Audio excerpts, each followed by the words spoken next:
Hello friends. नमस्कार सभी को। अ, आज हम लोग एक नई सीरीज स्टार्ट कर रहे हैं। इसमें जो प्रीवियस ईयर क्वेश्चंस हमारे पास हैं उसको हम मॉडल आंसर्स के फॉर्म में कन्वर्ट करने की ट्राई करेंगे और उसमें कुछ इनपुट्स ऐड भी करेंगे और देखेंगे कि कैसे इसमें इंट्रो और कंक्लूजन और बॉडी पार्ट होना चाहिए। इससे आपको एक आइडिया लग जाएगा। तो आइए, फर्स्ट टॉपिक जो हमारा बॉटनी ऑप्शनल का फर्स्ट पेपर है उसके फर्स्ट जो हमारे टॉपिक है वो है आपका माइक्रोबायोलॉजी एंड प्लांट पैथोलॉजी। तो माइक्रोबायोलॉजी एंड प्लांट पैथोलॉजी का जो फर्स्ट टॉपिक है माइक्रोबायोलॉजी में वो आपका है वायरस। ठीक है। तो वायरस से फर्स्ट क्वेश्चन ये है कि how are viruses classified based on their symmetry. Symmetry के बेस पे कैसे क्लासीफाई होते हैं उससे टेबल डायग्राम आपको दिखाना है। ठीक है। तो अब हम यहाँ पे देखने की ट्राई करेंगे कि वायरसेस क्या actually. Viruses are acellular entities. पता है ना कि ए सेलुलर एंटिटीज होते हैं कंपोज्ड ऑफ न्यूक्लिक एसिड्स। तो फर्स्ट ऑफ ऑल क्या है कि वायरसेस जो है वो क्या है कि ए सेलुलर एंटिटीज होते हैं। ठीक है। और इसमें न्यूक्लिक एसिड्स होते हैं। ठीक है। और इसमें प्रोटीन का कोट होता है एंड कैप्सिड होता है। Their capsid is crucial for classification. Capsid का जो आर्किटेक्चर है ना वही क्रूशियल बनाता है किसके लिए, क्लासिफिकेशंस के लिए। एंड बेस्ड ऑन सिमेट्री अगर देखोगे तो वाइसो स्यूहेड्रल, हेलिकल और कॉम्प्लेक्स, इन तीन बेस पे इनको क्लासिफाई कर सकते हैं। ठीक है। क्लासिफिकेशन बेस्ड ऑन अगर सिमेट्री की हम बात करें, सिमेट्री की, तो सिमेट्री में क्या है हमारा है, आपको बताया हमने तीन बेस पे होते हैं और इनका आधार क्या बनता है। तो आधार देखो ये बनता है कैप्सिड का आर्किटेक्चर। ठीक है। तो कैप्सिड का आर्किटेक्चर जो है ना ये बहुत क्रूशियल रोल प्ले करता है क्लासिफिकेशन में। तो फर्स्ट ऑफ ऑल हम लोग देखें यार इसमें आइसो क्यूसीहेड्रल, हेलिकल सिमेट्री और कॉम्प्लेक्स सिमेट्री। ठीक है। तो आइकोसीहेड्रल में क्या होते हैं इसके इंपॉर्टेंट थिंग्स। इसमें इंपॉर्टेंट आपका ये है कि इसमें 20 आपके क्या होते हैं, ट्रायंगुलर फेसेस होते हैं और 12 वर्टिसेस होते हैं। ठीक है।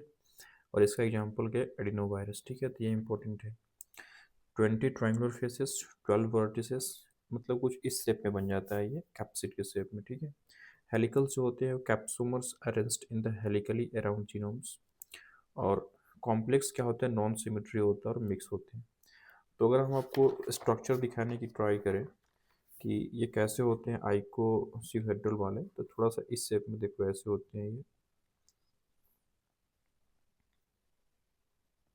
कुछ इस तरीके के आपको दिखेंगे ये।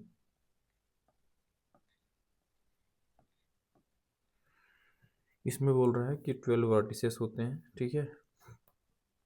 तो 1 2 3 4 5 6 और 6 अपोजिट साइड्स में होंगे। ठीक है।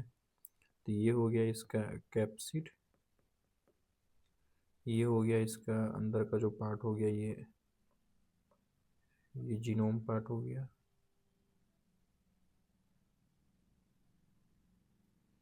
ये वाला पार्ट इसका जीनोम पार्ट हो गया। इसके बाद आपका कैप्सिड एसोसिएशन रीजन बोलते हैं इसको। ये जो गोला बन रहा है ना ये इसको बोलते हैं कैप्सिड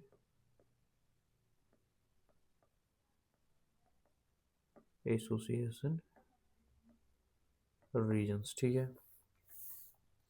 तो कुछ इस प्रकार से आपके इनके स्ट्रक्चर होते हैं ये आइसो आइकोसिहेड्रल सिमेट्री का। ठीक है। अगर हम इसकी हेलिकल शेप की अगर बात करें तो हेलिकल शेप में देखो कुछ इस तरीके से बनेंगे इनका सिमेट्री। अगर इनको हम ट्राई करें बनाने का तो ये इस तरह से बनते हैं। ये बीच में हॉलो होंगे, ये इनका कुछ पार्ट बीच में हॉलो होता है। ठीक है। ऐसे। और इनके बीच में ये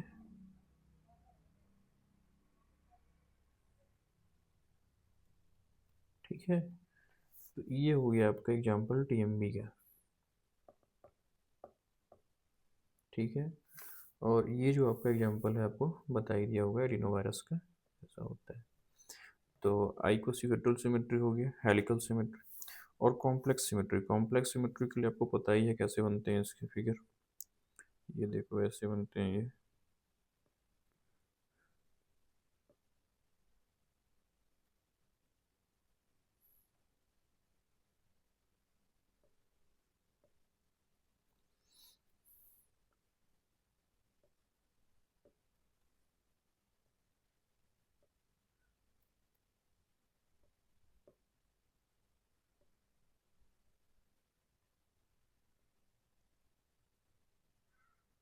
ठीक है। इसके बाद थोड़ा सा इस कैप्सिट को आप ऐसे कर सकते हो।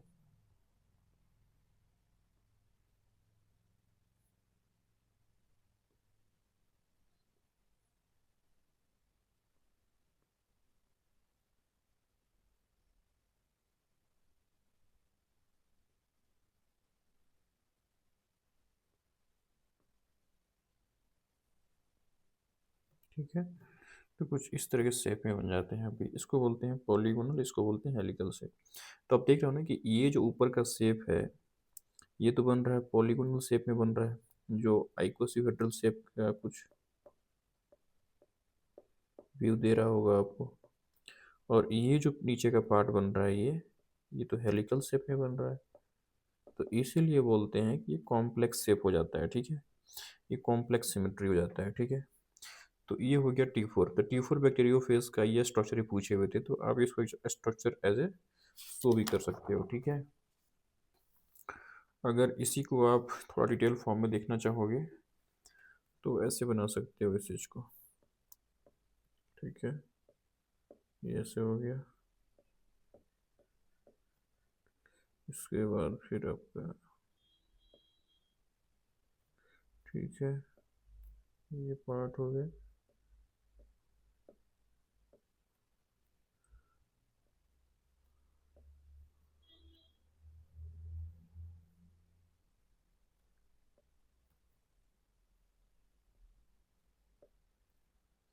ठीक है, अब देखो इसमें ये जो यहाँ पे है ना, ये आपका हो जाएगा न्यूक्लिक एसिड्स।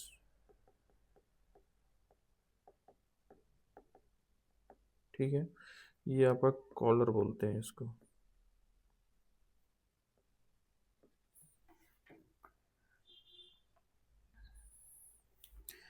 इसको पूरे का पूरे को क्या बोलेंगे, ये पार्ट बोलेंगे। ये आपका है आइकोसिहेड्रल हेड हो गया, ये आपका टेल सीथ हो गया।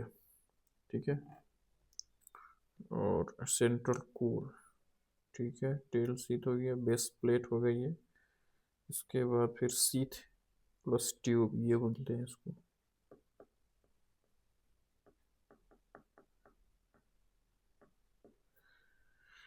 ये हेलिकल फॉर्म में देखने को मिलेंगे, टेल फाइबर्स हो जाते हैं ये।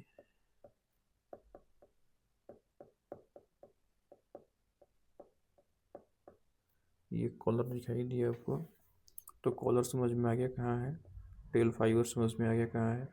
बेस प्लेट, बेस प्लेट आपका पूरा ये हो जाता है बेस प्लेट। ठीक है, सेंट्रल कोर जिसका न्यूक्लिक एसिड का पार्ट है ये। ठीक है, और टेल सीट आप देखने देख ही लिए। ठीक है, तो ये हो गया आपका पूरा का पूरा T4 बैक्टीरियो फेस का एग्जाम्पल। ठीक है, तो ये हो गया T4 bacterio face infects the E coli and has a complex symmetry. Level diagram आपको ने दिखाई दिया। डिस्क्रिप्शन अगर देखना है तो देखो, हेड जो होता है ना इसका, ये हेड, हेड बोल रहा है कि icosahedral containing a linear double standard DNA.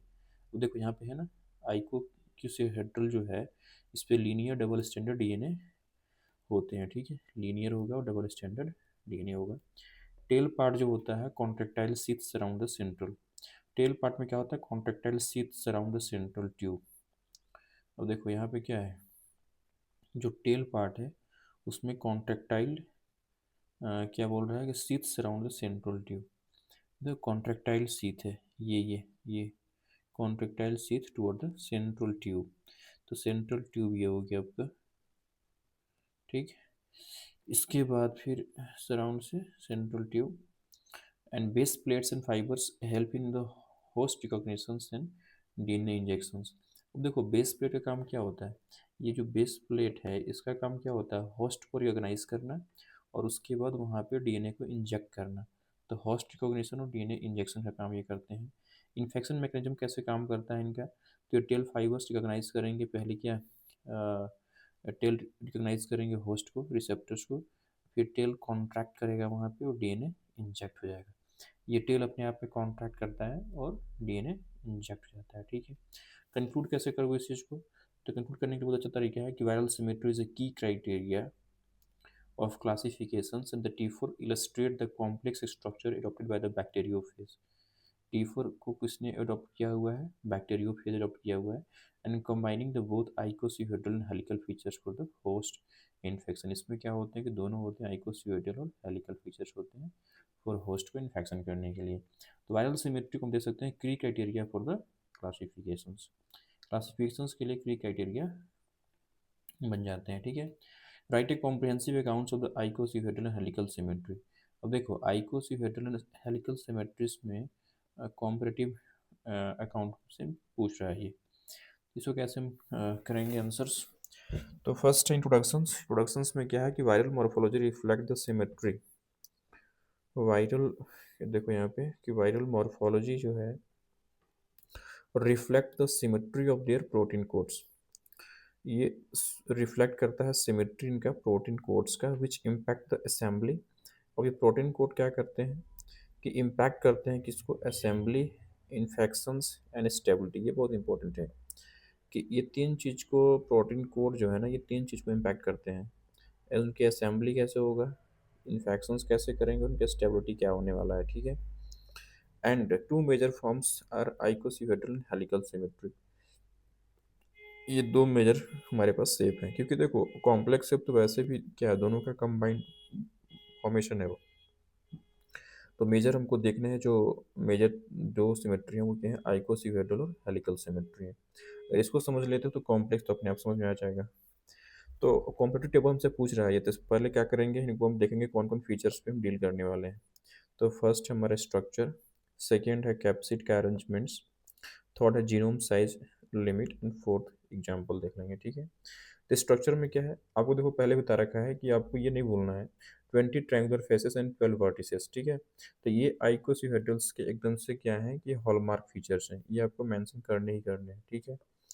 तो 20 ट्रायंगुलर फेसेस है, ठीक है, और 12 वर्टिसेस है। हेलिकल्स में क्या होते हैं कि रॉड लाइक्स विथ हेलिक्स और रैप जीनोम।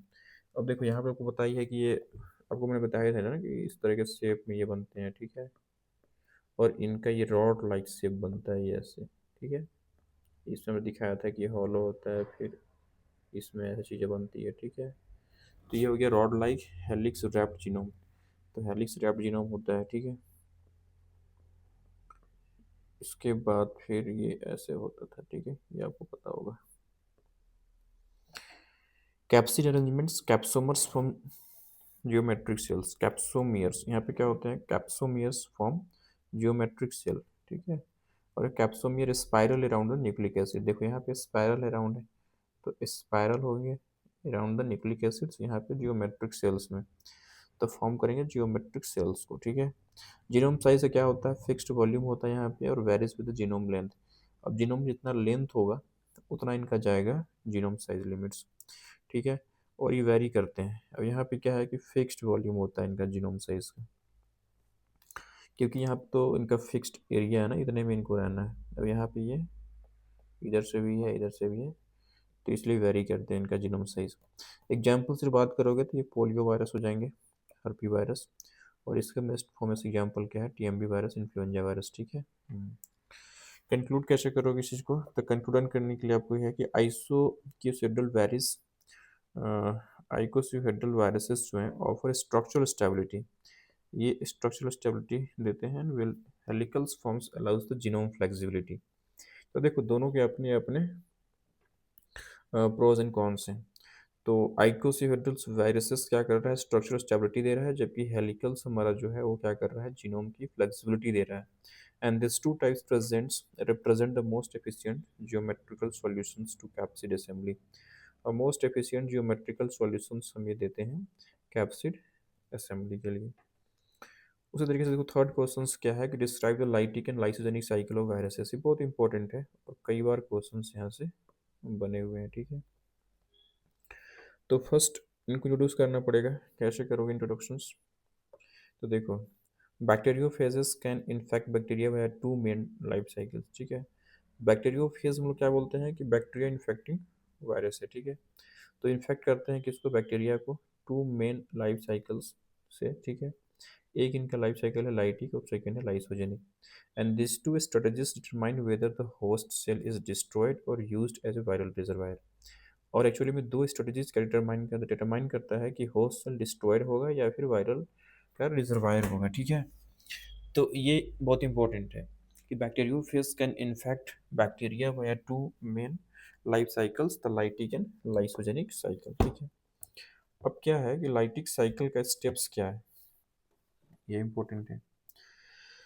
तो देखो, स्टेप्स की अगर हम बात करें लाइटिक साइकिल का, तो फर्स्ट स्टेप इनका हो जाता है क्या, अटैचमेंट्स। सेकेंड है पेनेट्रेशन, थर्ड है बायोसिंथेसिस, फोर्थ है मैचुरेशंस एंड फिफ्थ है लाइसिस, ठीक है।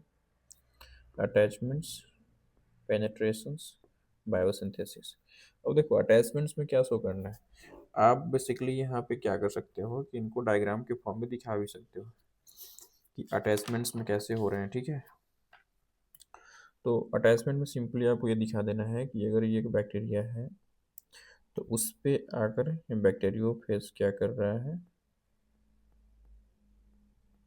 अटैचमेंट्स कर रहा है, ठीक है। तो ये हो गया अटैचमेंट्स का फिर होता है पेनेट्रेशंस।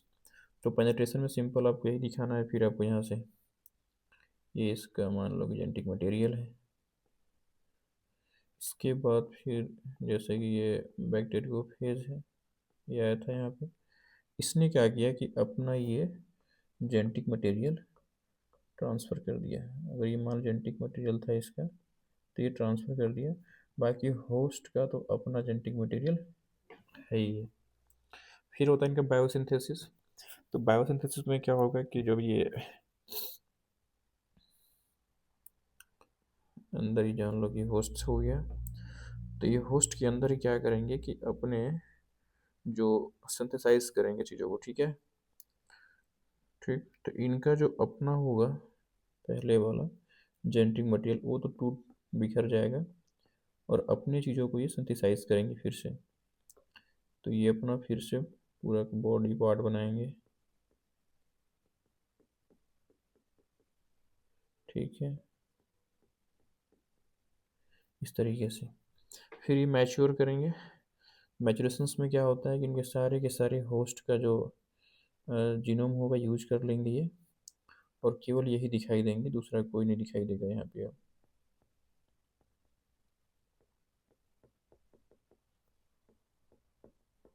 ठीक है। इसके बाद फिर क्या होते हैं, ये लाइसिस कर देते हैं, और लाइसिस करते हैं तो सेल को ये रप्चर कर देते हैं, ठीक है। ये सेल को रप्चर कर देंगे कुछ ऐसे, सॉरी,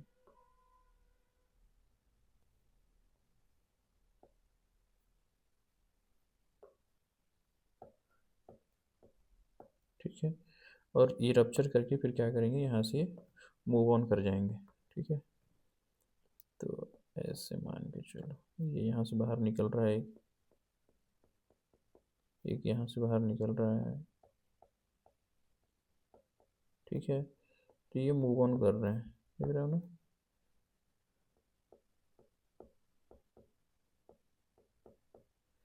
ये बाहर निकल जाएंगे। तो ये इनका लाइसिस का फेज़ हो गया। तो आप ऐसे दिखा सकते हो कि लाइटिक स्टेप्स मतलब क्या होते हैं। तो फर्स्ट स्टेप इनका होता है क्या, अटैचमेंट्स का। सेकेंड होता है पेनेट्रेशंस का। Third biosynthesis, fourth maturations and fifth lysis. Attachment में क्या कर रहे हैं कि virus binds the host cell surface. इसमें होस्ट सेल सरफेस पे ये बाइंड कर रहे हैं, देख ही रहे हो यहाँ पे। डीएनए इंजेक्ट कर देते हैं यहाँ पे, डीएनए देखो इंजेक्ट कर दिया। And host machinery synthesise the phase components. अब होस्ट मशीनरी क्या करेगा, फेज के जो भी कंपोनेंट्स है वो सिंथेसाइज कर रही है यहाँ पे। असेंबली ऑफ वायरल प्रोटीन्स, यहाँ पे पूरे असेंबली हो गए। एंड सेल ब्रस्ट कर जाएगा, देखो ना सेल यहाँ पे ब्रस्ट करके रिलीजिंग द न्यू वेरिएंट्स, ठीक है। तो ये हो गया आपका lytic cycle steps. Lysogenic cycles में क्या है इसको समझना। लाइसोजेनिक साइकिल, तो इसमें क्या होता है आपका, फर्स्ट स्टेप होता है अटैचमेंट्स एंड पेनेट्रेशंस। सेकेंड होता है integrations. Third latency and fourth inductions, ठीक है। तो क्या है अटैचमेंट्स, तो सिमिलर टू लाइटिक, यहाँ कुछ भी नहीं करना ज़्यादा इंपॉर्टेंट। सिमिलर जैसे आपके लाइटिक फेज में होते हैं वैसे आपको यहाँ भी देखने को मिल जाएंगे।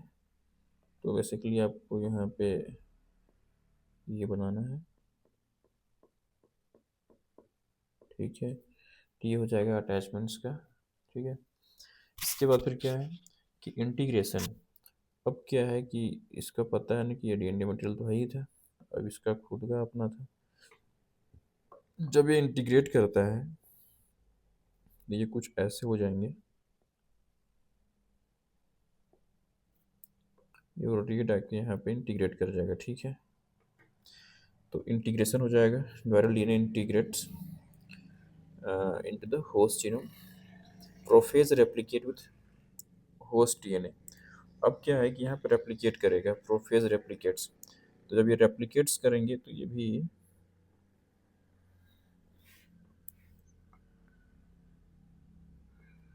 देखो यहाँ पे कैसे होगा इसका रेप्लिकेशंस।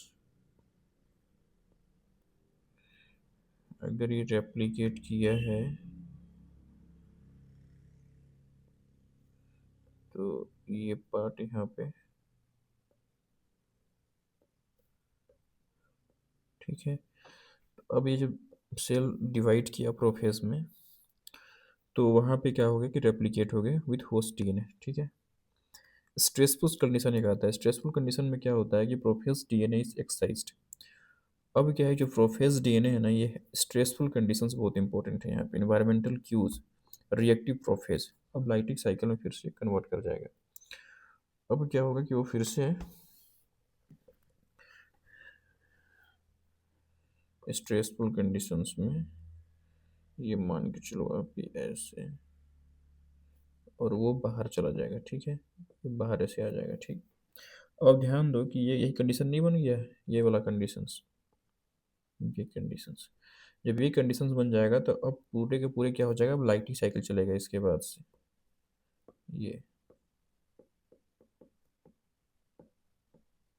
ठीक है। तो अगर स्ट्रेसफुल कंडीशंस नहीं है तब तक क्या होगा कि वो लेटेंसी में होगा, डोरमेंसी में होगा, और वो उसको कैरी करेगा, ठीक है। लेकिन जब भी स्ट्रेसफुल कंडीशंस प्लांट को आएगा तो फिर वो वहाँ से एक्सरसाइज कर जाता है, और फिर लाइटिक साइकिल में लाइसोजेनिक साइकिल अपने आप को कन्वर्ट कर लेता है, ठीक है। तो इसलिए लाइटिक साइकिल्स को हम ये भी कह सकते हैं, सॉरी, लाइसोजेनिक साइकिल को भी कह सकते हैं कि ये temperate phase of the life cycles है। क्या है ये टेम्परेट फेज है,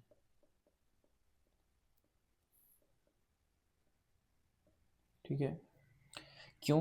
क्योंकि viral genome integrates in the host without immediate destructions. क्योंकि यहाँ पे वायरल जीनोम जो है ना, वो क्या कर रहा है कि वो इंटीग्रेट कर रहा है किसके साथ, होस्ट जीनोम के साथ, without immediate destructions,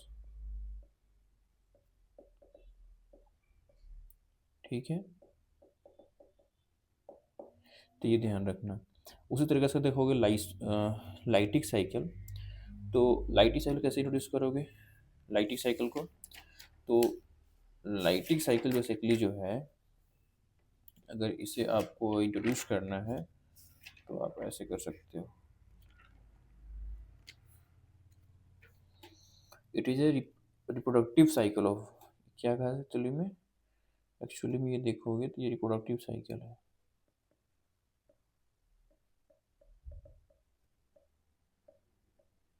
virulent phase होता है ये, ठीक है। और इसमें रिजल्ट में क्या होता है कि होस्ट सेल को डिस्टर्ब कर देता है, ठीक है। तो ऐसे कर सकते हैं, lytic cycle reproductive cycles of bacteriophage, it is a virulent phage where the host cell is disturbated, ठीक है। तो ये हो गया लाइटिक साइकिल, ये हो गया लाइसोजेनिक साइकिल्स, दोनों का स्टेप आपको दिखा दिया हमने, और डायग्राम में दिखाई दिया स्टेप टू स्टेप। कंक्लूड कैसे करेंगे इस चीज़ को, तो कंक्लूड करने के लिए आपको ये करना पड़ेगा कि while the lytic cycle ensure the rapid propagation, देख रहे हो ना, लाइटिक साइकिल्स में क्या हो रहा है, यहाँ पर रैपिड प्रोपोगेशन हो रहे हैं, ठीक है। And the lysogenic cycles promotes the viral persistence, यहाँ पे रैपिड प्रोड्यूसर हो रहे हैं, क्या मतलब जो वायरल का पार्ट था।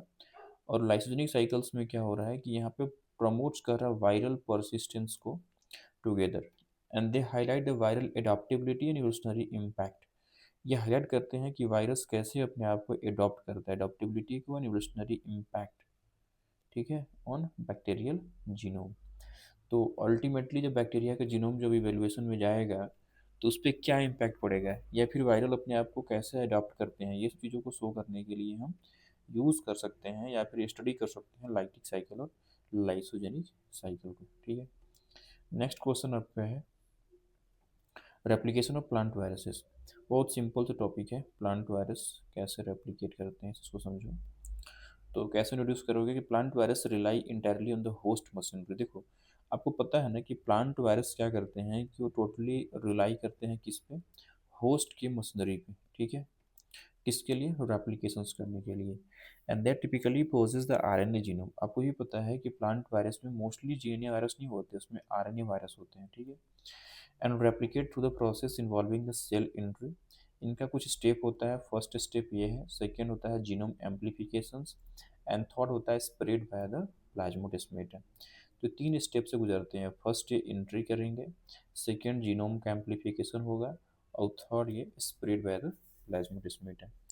तो ऐसे आप इंट्रोड्यूस कर सकते हो चीज़ों को। ठीक है, क्या है कि plant virus relies entirely on the host machinery for replications, and that typically possess the RNA genome and replicate through the process involving the cell into genome amplification and spread via plasmodesmata। अब देखो इस कैसे करते हैं इनका actually में क्या है रेप्लिकेशन का स्टेप। तो फर्स्ट मैंने जो बताया था भाई कि ये फर्स्ट इंटर करेंगे। ठीक है, सेकंड अनकोटिंग होगा, third translations, and four genome replications, fifth में हो जाएगा मूवमेंट्स वह प्लाज्मोडेस्माटा, एंड सिक्स्थ में असेंबली एंड रिलीज। ठीक है,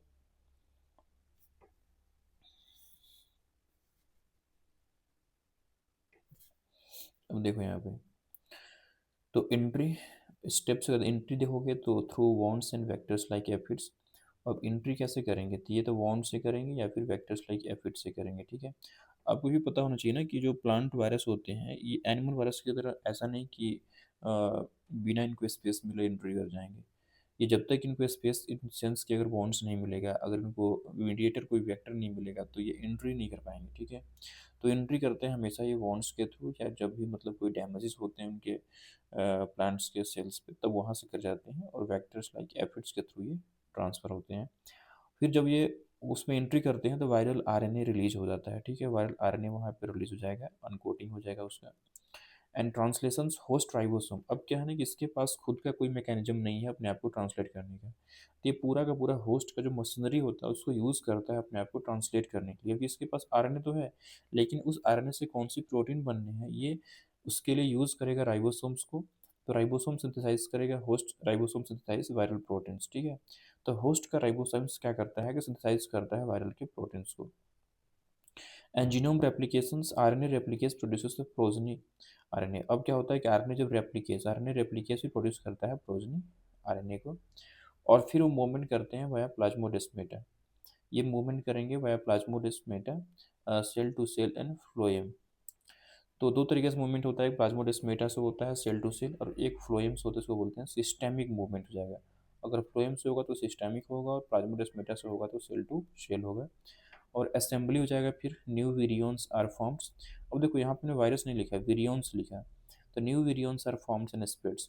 तो विरियंस में क्या होता है ना कि अभी ये एक्टिव नहीं है, जब ये रिलीज होते हैं तब क्या होते हैं, इनमें सारी चीज़ होता है, न्यूक्लिक एसिड्स होता है इसमें, न्यूक्लिक एसिड्स भी होते हैं। ठीक है, वो सारी चीज़ें होती हैं विरियंस में। लेकिन वायरस क्या होते हैं कि एक्टिव विरियंस होता है। ठीक है, वहाँ पे क्या होता है कि वो जब इन्फेक्ट करता है होस्ट को तब हम उसको वायरस बोलते हैं। तो अभी चूंकि इन्फेक्ट नहीं किया, ये रिलीज हुआ है, तो ये रियोन्स में है। तो new virions and form and spread. ठीक है, तो ऐसे होते हैं प्लांट वायरस का रेप्लिकेशंस। तो रेप्लिकेशंस के लिए आपने क्या देखा, फर्स्ट देखा कि प्लांट वायरसेस रिलाई करते हैं टोटल रेप्लिकेट करने के लिए किसके, होस्ट के मशीनरी पे। और वहाँ पे क्या होता है कि आरएनए जीनोम रेप्लिकेट करता है, जब इंटर करता है फिर जीनोम का रेप्लिकेशन करता है और फिर स्प्रेड करता है। तो इससे कुछ स्टेप्स हैं, फर्स्ट स्टेप क्या है कि एंट्री करेगा, फिर अपने जो होगा आरएनए को अनकोड करेगा, फिर उसको ट्रांसलेट करेगा using the host ribosomes. Genome का रेप्लिकेशंस होता है यहाँ पे आरएनए रेप्लिकेस के थ्रू, फिर मूवमेंट होता है प्लाज्मोडेस्माटा और फ्लोएम के थ्रू, और फिर असेंबली एंड रिलीज करते हैं, उसको वेरियंस बोलेंगे। कंक्लूड कैसे करोगे आप, तो कंक्लूड करने का सिंपल सा तरीका है कि plant viruses have evolve efficient replications. Plant virus अपने आप को इवोल्व किए हुए हैं efficient replications mechanisms to exploit the host resources. अब देखो पता है ना कि जब ये अपने आप को रेप्लिकेट कर रहे थे तो इनके पास कोई मैकेनिज्म अपना नहीं था, ये होस्ट के रिसोर्स को यूज़ कर रहे थे, जैसे राइबोसोम्स को यूज़ करके उन्होंने प्रोटीन सिंथेसिस किया। And despite lacking cellular machinery of their own. अब ये क्या होते हैं कि डिस्पाइट लैकिंग सेलुलर मशीनरी, ठीक है, तो मतलब इनके पास मतलब सेलुलर मशीनरी के लैक होने के बावजूद भी ये अपने आप को ऐसे एफिशिएंट बनाए हुए हैं कि ये रेप्लिकेट कर लेते हैं होस्ट रिसोर्सेज को एक्सप्लॉइट करके, तो ये कंक्लूड कर सकते हो। नेक्स्ट क्वेश्चन आपका है कि मोड ऑफ ट्रांसमिशन क्या है प्लांट वायरसेस का, ये भी क्वेश्चन आया हुआ है। तो कैसे इंट्रोड्यूस करोगे इनको, इंट्रोडक्शंस में क्या लिखोगे यहाँ पे। इंट्रोडक्शन में सिंपल है कि plant viruses unlike the animal viruses can not penetrate cells actively. अब देखो प्लांट वायरसेस जो होते हैं ना, एनिमल वायरस क्या होते हैं कि एक्टिवली पेनिट्रेट करते हैं, लेकिन एक्टिवली पेनिट्रेशन नहीं होता है प्लांट वायरसेस का। Unlike the animal viruses can not penetrate actively, ये बहुत इंपॉर्टेंट है। And transmission occurs through the mechanical injury. तो इनके लिए जो ट्रांसमिशन होगा तो मैकेनिकल इंजरी से होगा, वेक्टर से होगा, या फिर इनहेरिटेड मैकेनिज्म से होगा, ठीक है। तो मोड ट्रांसमिशन क्या क्या हो सकते हैं, इंसेक्ट वेक्टर्स हो सकते हैं, नेमेटोड्स हो सकता है, fungi, mechanical damage, seed and pollen, grafting and vegetative propagations, और पैरासिटिक प्लांट, ठीक है। तो ये कुछ हमारे पास मोड ऑफ ट्रांसमिशन है। अब इंसेक्ट वेक्टर्स में क्या है कि इंसेक्ट वेक्टर्स में देखोगे आप तो यहाँ पे जैसे एफिड्स हो गए, ठीक है, एफिड्स मोस्ट इंपॉर्टेंट है, लीफ हॉपर्स हो गए।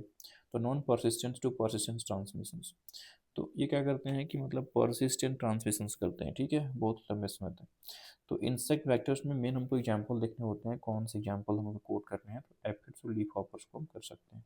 निमेटोड्स में क्या है कि ट्रांसमिट सोइल वॉर्न डिजीज। तो निमेटोड्स पता है कि सोइल में एक्टिव होते हैं, तो सोइल्स में जो भी वायरसेस होगा, जो भी डिजीज होगा, उसको ये प्लांट तक पहुंचाने का काम कर देंगे, जिसको बोलते हैं सोइल बॉर्न डिजीज। फंगस में देखो आपको कि ओलिपीडियम ट्रांसमिट्स नेक्रोवायरस। तो ओलिपीडियम जो होता है ट्रांसमिट करता है नेक्रोवायरस का।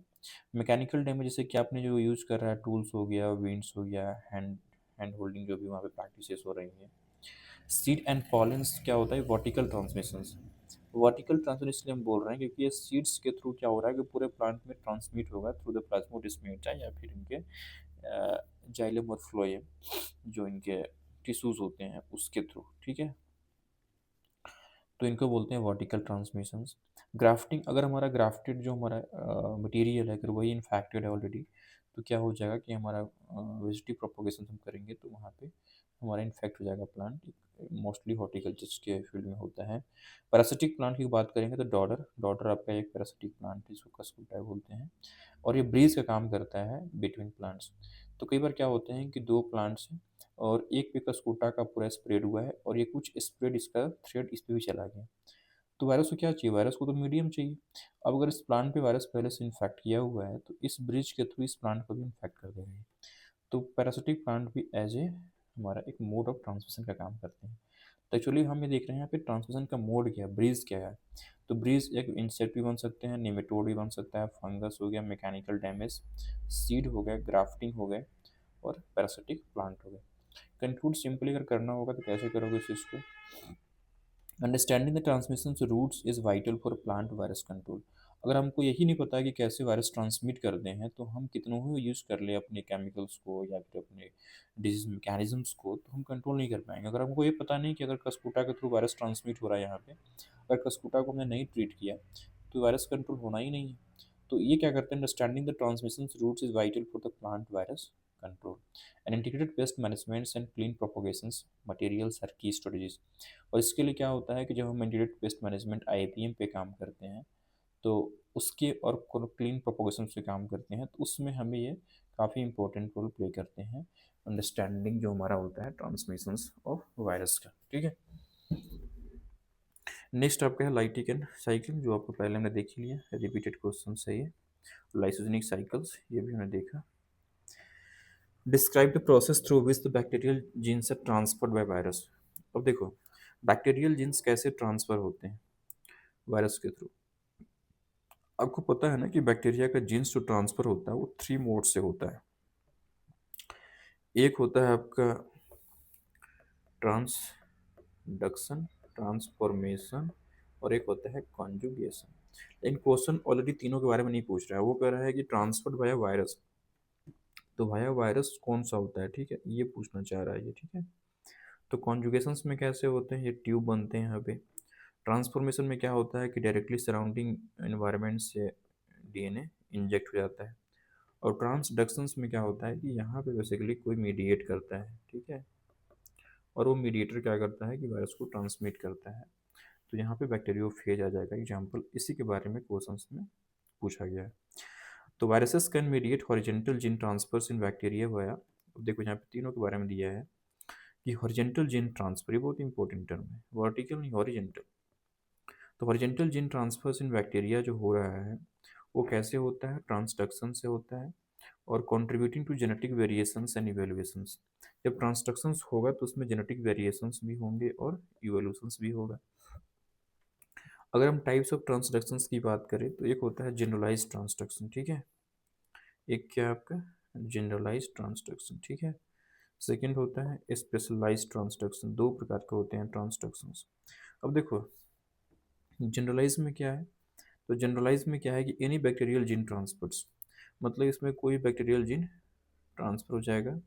And phase mistakenly package host DNA, mistakenly package करता है any bacterial gene transfer. Phase क्या करता है कि मिस्टेकनली पैकेज, मिस्टेक से ये पैक कर लेता है होस्ट डीएनए को, ठीक है, and injected into the recipients homologous recombinations, और injected into recipients homologous recombination बोलते हैं इसको, होमोलोगस और रिकॉम्बिनेशंस, ठीक है।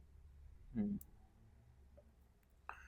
अब स्पेशलाइज्ड ट्रांसलेशन में क्या होता है कि only gene near prophage site transport, अब जो प्रोफेज जो फेज का मतलब डीएनए है वही केवल पैक हो रहा है यहाँ पे, तो only gene near prophage site transports and occurs during the faulty extensions of lysogenic phage. और जब ये फॉल्टी एक्सटेशन होता है लाइसोजेनिक फेज में तो उस समय क्या होता है, स्पेशलाइज्ड ट्रांसडक्शन होता है, ठीक है। सिग्निफिकेंस क्या है कि antibiotic resistance spreads, antibiotic resistance spread होता है इससे। टॉक्सिन जीन ट्रांसफर जाते हैं like the diphtheria toxins, and genetic engineering tools में भी इंपॉर्टेंट रोल प्ले करते हैं, ठीक है। तो कई बार क्या करना होता है कि हमको बैक्टीरिया के माध्यम से अगर कोई जीन का ट्रांसफ़र करना होता है तो हम एक बैक्टीरियम का भी यूज़ करते हैं ऐसे, इसलिए जेनेटिक इंजीनियरिंग टूल में भी इसका यूज़ देखने को मिलता है, ठीक है। एंटीबायोटिक रेजिस्टेंस कर स्प्रेड करता है, जीन ट्रांसफर्स भी करता है टॉक्सिन जीन को। तो अगर कंफ्यूज करना हो तो कैसे करोगे, तो transduction illustrate the roles of bacteriophage, transduction क्या कर इलस्ट्रेट कर रहा है roles of bacteriophage as a gene vector, ये जीन वेक्टर का काम कर रहा है, significantly shaping the microbial ecology. इससे क्या हो रहा है कि जो हमारा माइक्रोबियल इकोलॉजी और इवोल्यूशंस है वो हमारा शेप हो रहा है, ठीक है, माइक्रोबियल इकोलॉजी एंड इवोल्यूशंस, ठीक है। तो यहाँ से आपको समझना ये चाहिए कि एक्चुअली इन्होंने तो एक ही चीज़ के बारे में पूछा, लेकिन जो वायरल जीनोम होते हैं वो कैसे ट्रांसफ़र होते हैं एक जगह से दूसरे जगह में, या फिर जो बैक्टीरियल जीन्स होते हैं वो कैसे ट्रांसमिट करते हैं, तो इसको समझने के लिए आपको थोड़ा सा मैं बताना चाहूँगा। एक और जो कॉन्जुगेशंस और एक आपका है ट्रांसफॉर्मेशंस, थोड़ा उस पर भी आप फोकस करेंगे तो अच्छा रहेगा, क्योंकि क्वेश्चंस अगर यहाँ से आया है तो नेक्स्ट टाइम वहाँ से भी बन सकता है, ठीक है। यस, देखिए, तो इनके थ्री मोड्स होते हैं ट्रांसमिट करने का, ठीक है, थ्री मोड्स। एक आपका है कॉन्जुगेशन, एक होता है ट्रांसफॉर्मेशन, और एक होता है ट्रांसडक्शन, ठीक है। तो कॉन्जुगेशंस में क्या है कि ये सेल टू सेल मूवमेंट्स करते हैं, ठीक है, सेल टू सेल मूवमेंट। अब सेल टू सेल मूवमेंट करना पड़ेगा तो ये ट्यूब बनाएंगे, ठीक है। ट्रांसफॉर्मेशन में क्या होता है कि direct Uptake of genetic material from medium, इसमें क्या होता है कि डायरेक्ट अपटेक करते हैं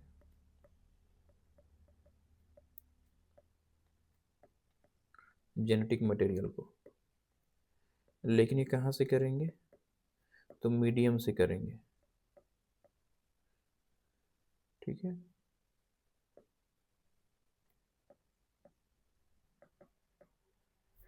और ट्रांसडक्शन जो आपके बारे में पूछा, इसके बारे में चर्चा भी हुई है, डिस्कस हुई है, ठीक है। ट्रांसडक्शन में क्या होता है कि यहाँ पे मीडिएटर ट्रांसफर होता है जेनेटिक मटेरियल के लिए, कौन सा, तो वो होता है आपका बैक्टीरियोफेज। तो जो आपका कॉन्जुगेशन है, तो कॉन्जुगेशन में क्या होता है, उसका कुछ स्टेप्स होते हैं।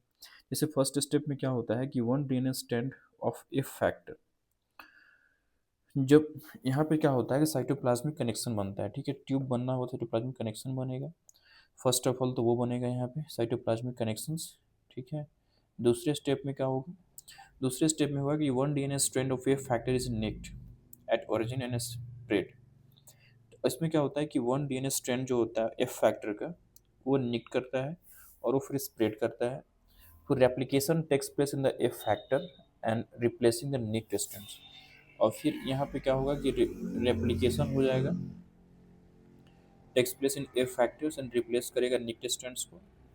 और फोर्थ में क्या होगा आपका फिर कि fifth end of nick DNA passes into the recipient cells, क्योंकि फिफ्थ एंड जो होता है वो पास करता है रेसिपिएंट सेल्स में। And where single strand replicate, single strand जाएगा फिर रेप्लिकेट करेगा and producing the circular double standards copy of the plasmids, और वहाँ जाके double standards copy of plasmid को प्रोड्यूस कर लेगा। तो ये 5 स्टेज में जाकर कॉन्जुगेशन आपका कंप्लीट होता है।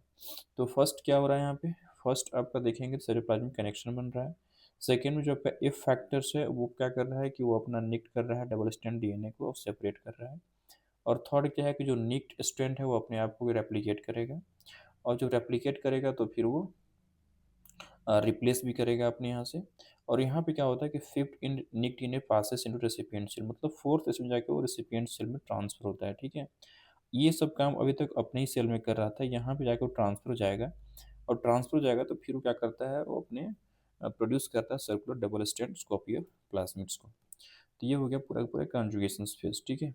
और ट्रांसफॉर्मेशन की अगर स्टेप की अगर बात करोगे आप, तो इसमें one strand of DNA fragments इंटर्स। अब इसमें क्या है ना कि डबल स्ट्रैंड डीएनए नहीं जाता, इसमें भी आपको वन स्ट्रैंड डीएनए ही इंटर करेगा, ठीक है, पहला। और जो अदर स्ट्रैंड्स होता है डीएनए का वो हाइड्रोलाइज कर जाता है, तो डबल स्ट्रैंड नहीं इंटर कर पाता किसी भी मीडियम से डायरेक्ट आपके बैक्टीरिया में। तो single strand fragments pairs with the bacterial chromosome. अब क्या है कि सिंगल स्ट्रैंड क्या करता है कि वो पेयर करता है बैक्टीरियल क्रोमोसोम से, रिकॉम्बिनेशन करता है, क्योंकि एक पेयर तो बाहर से आया हुआ है, एक पेयर बैक्टीरिया का है, तो रिकॉम्बिनेशन हो जाएगा वहाँ पे, रिकॉम्बिनेशन टेक्स प्लेस, ठीक है। तो रिकॉम्बिनेशन टेक्स प्लेस हो जाएगा and the remember as fourth क्या होता है कि the reminder of the single stranded DNA fragment is deleted. लेकिन जो एक बच गया था, क्योंकि सिंगल स्ट्रैंड ही ट्रांसफर किया था ना, तो सिंगल स्ट्रैंड कहाँ जाएगा, तो वो अपना जाके फ्रैगमेंट उसका डिग्रेड कर जाएगा, ठीक है। हाँ, मतलब जो भी सिंगल स्ट्रैंड का जो मतलब कुछ पार्ट जाके वो रेप्लिकेट कर लिया, कुछ पार्ट बचेगा वो डिग्रेड कर जाएगा। When the cell replicates divides one of the resulting cell is transforms, replicates करेगा फिर डिवाइड्स करेगा, तो रिजल्टिंग क्या होगा कि रिजल्टिंग